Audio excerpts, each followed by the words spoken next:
this ghetto.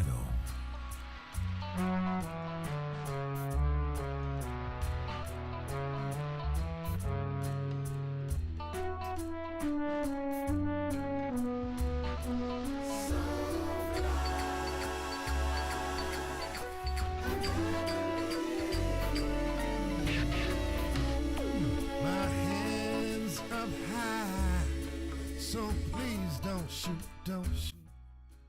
My baby's waiting on me to see them through. So what's it all for? What's it Or like, it's like one of those back in the day throwback albums, retro, metro, soulful. That has all the elements in it, like from international music perspective. I wrote it with the idea of enlightenment as long as entertainment, and it's something it's a deep album. You have to one of them albums you have to listen to. You just put it on and let it play from 14 tracks straight to the end. I think you'll come out with something better than when you came in. That's for damn sure. Songs like Concern, Colliders, things of that nature. Ride or die, it's about relationships. Woman is gonna be with you, with me, or you're not. You know what I mean? And stuff like Nappy, something I want to beautify Nappy, and not so much put it into a negative connotation, like the word N-word. Beautify the word Nappy. I think women with woolly hair, winded like that is beautiful to me. Well, I thought I heard that someone said that Christ had woolly hair. Yes, well, that's the way. When I read in the book, the good book tells me that Christ had woolly like hair and feet like burnt brass as it was in a furnace. So, according to the tribe of Judah, line of David. So, if you ask me, Christ was a Negro from the line of Judah. So, that's a no-brainer to me. I don't know where we get this cat that we see hanging around on that cross. I don't know what he came from. So I guess that wasn't out of that tribe. I guess that inspired you to kind of get that title, So Black in Heaven. Yes, black is heavenly. People don't realize that, but black is really heavenly. The premise of heavenly stems from black. That's what creation, human, development came out of black people. That's a fact. Scientifically, biologically, is a fact. And the Bible supports that as well. It's biblically supported. Black, it's heavenly. We don't look at it. Sometimes the world has a way of kind of chasing us away from that ideological way of looking at something that is melanated, or richly and deeply melanated, but it's black. Well, I think Dr. Martin Luther King put it really plainly. He said that it was simply a stigma that was put on our color.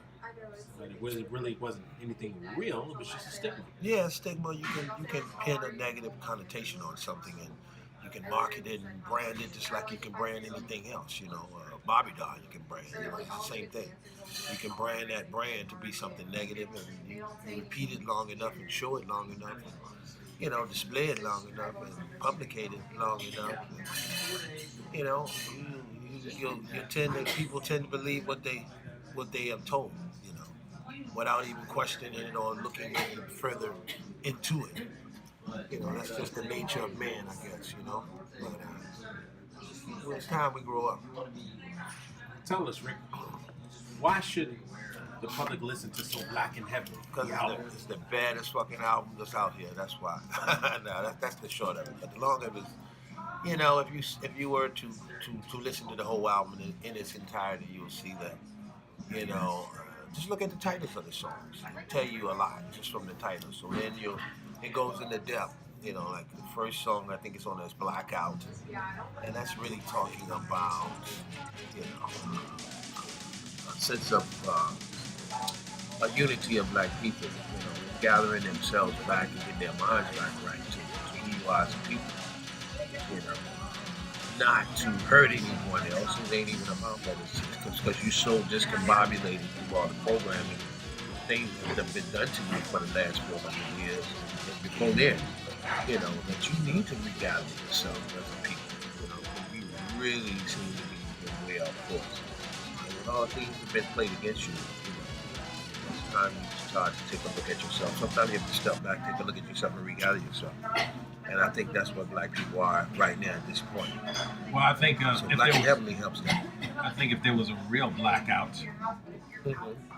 if our people knew how special we are and we were unified, the blackout wouldn't be so bad, would it? We would be all right. We'd be able to manage regardless. But if a blackout coming and we are in the state of mind of hating each other and stuff like that, it's gonna be a mess. It's gonna be chaos. So we definitely need to grab ourselves by the bootstrap of ourselves, you know, and understand that we need one another. You know, nobody gonna help us but us in that sense. So we don't come together and get a sense of who we are and love one another again, we're gonna be in some deep trouble. So I think it's about that time that we kind of uplift ourselves and start pushing positive messages to ourselves, confirming who we are as a people, and raise our level of thinking again, conscious. That's what the whole Black and Heavenly experience is supposed to be all about. So if you listen to it or you come see the Black and Heavenly show, it's going to take you pretty much around the world, put the mirror in your face, shine a light on others, and it's going to bring you back to a very cool, calm place where you're going to feel like you want to love yourself again.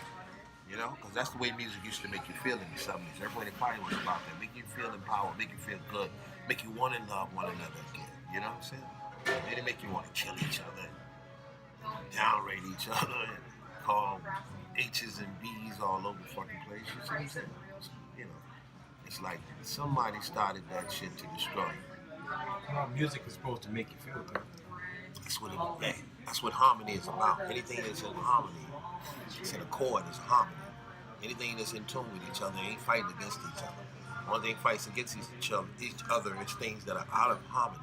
So if it's out of harmony, it's not musical anymore. It's out of harmony. So therefore, it's not harmonious with one another. That's not what music is all about. God loves harmony. When you write chords, heaven go open up. You know, you feel it in your spirit, in your soul. God made you that way. That's what the importance of music. That's why I love music, I guess, so much. Because music, just think about this world without music. If this world never had any music in it, matter of fact, it wouldn't even be here anymore. We'd have been killed each other a long time ago. You know, just take the music out of the world. Take music out of the movies. Take music just out of the walk and the rhythms of life. We'll kill each other. We've been killing each other because we'd had enough already. Music soothed the savage beast. Or we'd have understanding, you know. We'd have simply bored ourselves to death. We'd have killed each other. Believe me. You know, ain't no doubt about that. Would have definitely would have killed the planet off right now. So music is a very important element to our lives because it keeps us. It changes your spirit. You know, you can listen to a song and feel in a certain way and hear this music and this beat and this frequency coming at you at the right way, and it change your whole spirit. You know, and then if it's telling you something on top of that, you know, lyrically, it really changes your spirit and take you into a whole different direction than you would have been elsewhere. You know, so music is very important. Now, Rick, what about this black Superman? I heard about this on this album. Somebody told me that James Brown was back. Is that true? I'm back. I'm back. Too funky. I'm in here.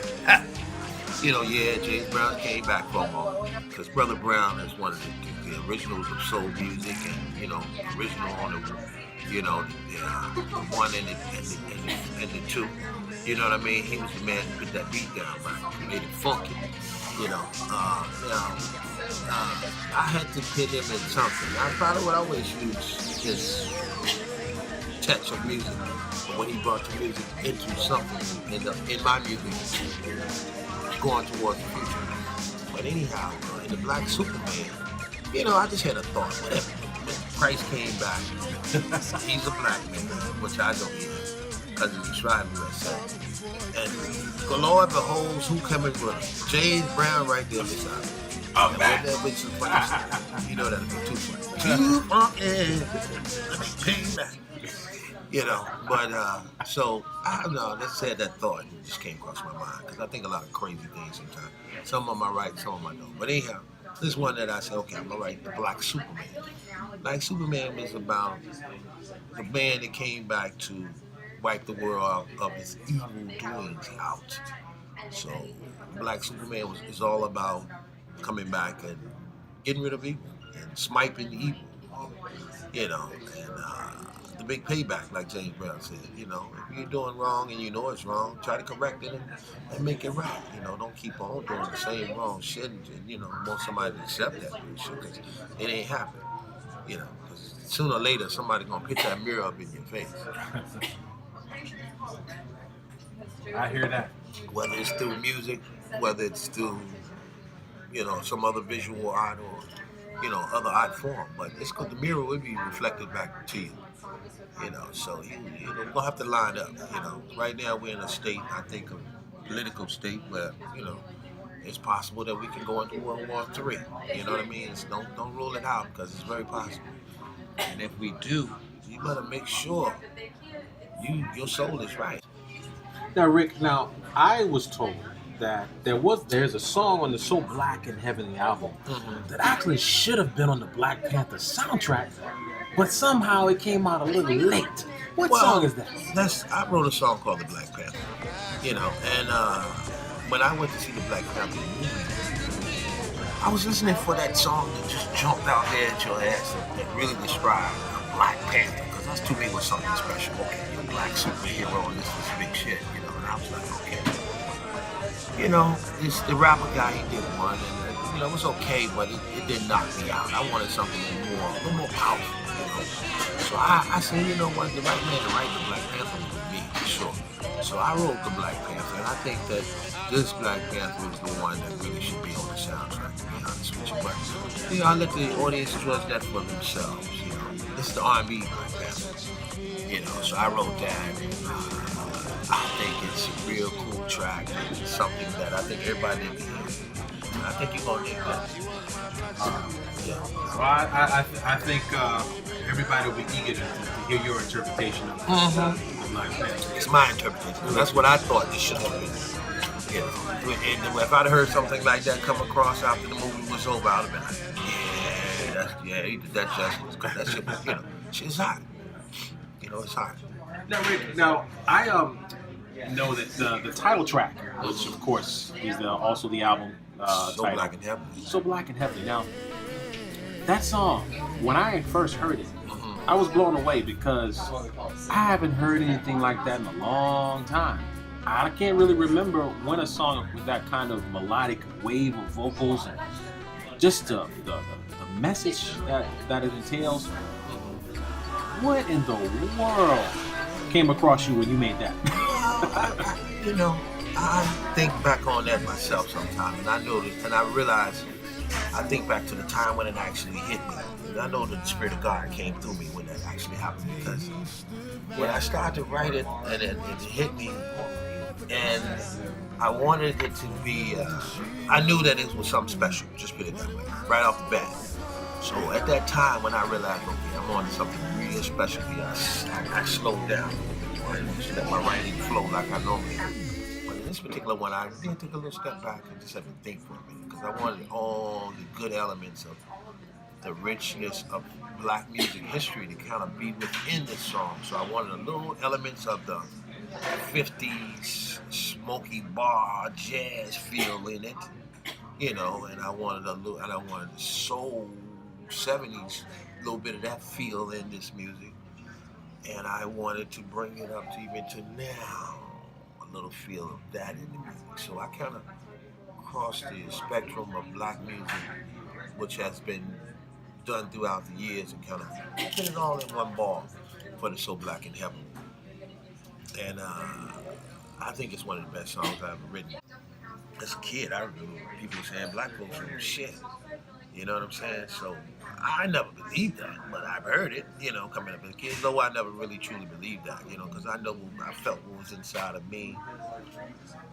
I could feel what was inside of me wasn't that in which people and society was kind of imposing upon us.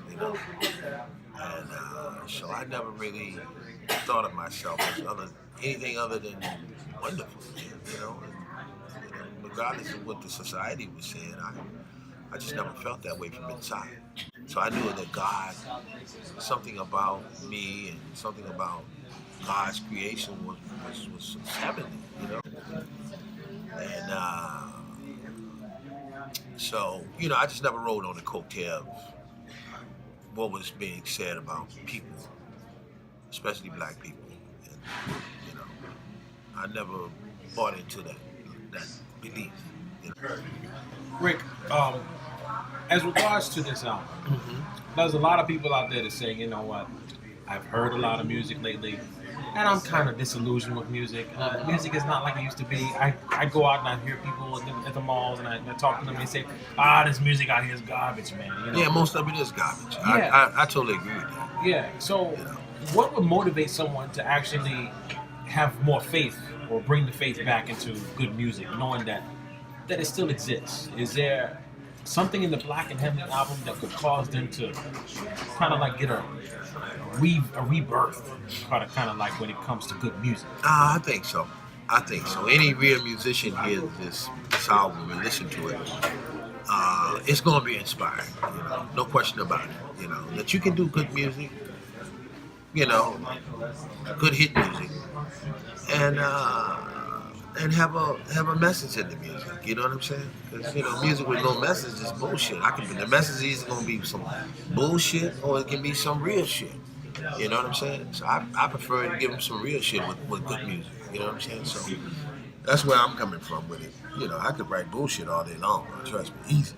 Well, I think that's what the industry kind of made. I could write a hit record on bullshit in a second. All I really wanted was some booty and beer.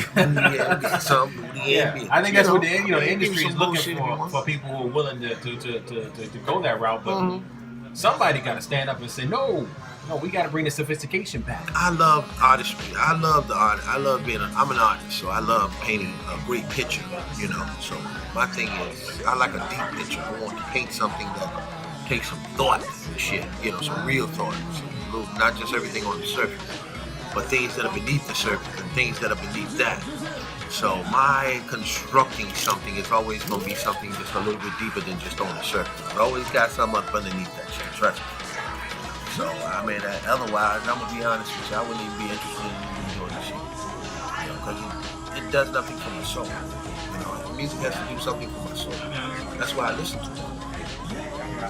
So I guess that's the way you reflect your music. You reflect your music soulful. It's got to have depth. It's got to have meaning. Well, why do it? It's absolutely crucial. And, otherwise, I wouldn't be doing it. I've been writing songs for a while. So, when you tell your Facebook friends, family, and followers, why should they go right now and download or go to Spotify, or Apple Music, or wherever this Black and Heavenly album is? Why should they go right now and listen it down? Because it's going to be a very unique experience that you probably haven't had in a long time in listening to an album. From head to toe. Who to the two. And it's like this. That Black and Heavenly album, when I go out to perform it live too, the whole show live, it's going to be one of the baddest shows, most moving show that, especially these millennials, that they ever seen, because I'm going to give it everything that I'm going to give it some, you ain't seen a performance like I want to put down, because this is where I'm coming from, I love the live side of it too, to be able to display that show for you live. I'm gonna take you somewhere you've never been before, and that is for real. Okay, what I want my people out there to do So Black and Heavenly Lovelies and others. I want you to go to Spotify, stream this thing. Go to CD Baby, download this shit. Get this word out here on So Black and Heavenly because it's something that's worth being heard. You know, out of all the bullshit you're hearing out here every day, let's hear some real shit. You know, something that's gonna move the people for real. You know, and our people definitely need to hear this album.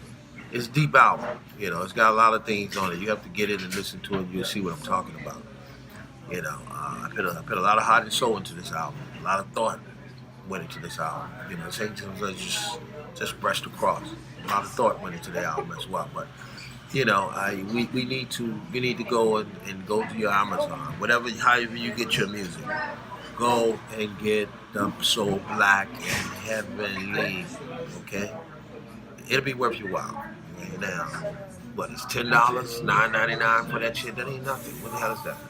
It's 2 cups of coffee almost these days. So, for a good piece of music that's priceless and a show that you're gonna see eventually that you've never seen before.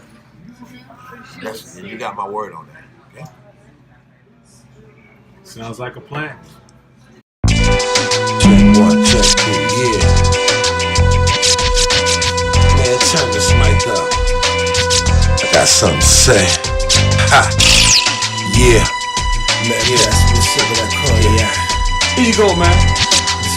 Gonna turn it up. Yeah. We're ballin'. Somebody ring